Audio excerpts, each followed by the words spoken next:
Today we are going to read Mr. Happy. On the other side of the world, where the sun shines hotter than here, and where the trees are 100 feet tall, there is a country called Happy Land. As you might very well expect, everyone who lives in Happy Land is as happy as the day is long. Wherever you go, you see smiling faces all around. It's such a happy place to be that even the flowers seem to smile in Happy Land.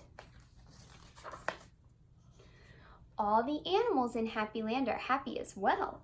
If you've never seen a smiling mouse, or a happy cat or dog, or even a smiling worm, go to Happy Land.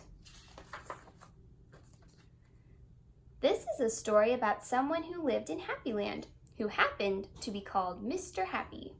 Mr. Happy was fat and round and happy. He lived in a small cottage beside a lake at the foot of a mountain and close to the woods.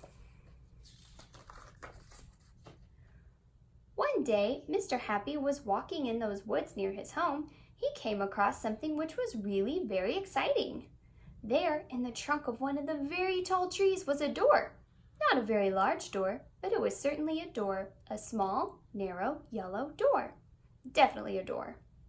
I wonder who lives here, thought Mr. Happy, and he turned the handle of that small, narrow, yellow door. The door wasn't locked, and it swung open quite easily.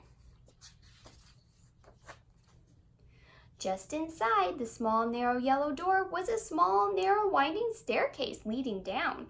Mr. Happy squeezed his rather large body through the rather thin doorway and began to walk down the stairs. The stairs went round and round and down and down and round and down and down and round. Finally, after a long time, Mr. Happy reached the bottom of the staircase. He looked around and saw in front of him another small, narrow door, but this one was red. Mr. Happy knocked on the door. "Who's there?" said a voice. It was a sad, squeaky sort of voice. "Who's there?" Mr. Happy slowly pushed open the red door. There, sitting on a stool, was someone who looked exactly like Mr. Happy, except he didn't look happy at all. In fact, he looked downright miserable. "Hello," said Mr. Happy. "I'm Mr. Happy." "Oh, are you really?" sniffed the person who looked like Mr. Happy but wasn't. "Well, my name is Mr. Miserable, and I'm the most miserable person in the world." "Why are you so miserable?" asked Mr. Happy. "Because I am," replied Mr. Miserable.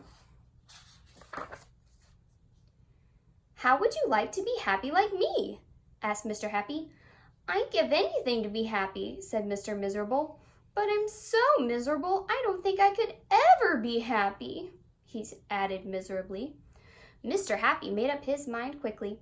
"Follow me," he said. "Where to?" asked Mr. Miserable. "Don't argue," said Mr. Happy, and he went out the small, narrow, red door. Mr. Miserable hesitated, and then followed. Up and up the winding staircase they went, up and round and round and up and round and round and up until they came out into the woods. "Follow me," said Mr. Happy again, and they both walked through the woods back to Mr. Happy's cottage. Mr. Miserable stayed in Mr. Happy's cottage for quite a while, and during that time the most remarkable thing happened. Because he was living in Happy Land, Mr. Miserable very, very slowly stopped being miserable and started to be happy.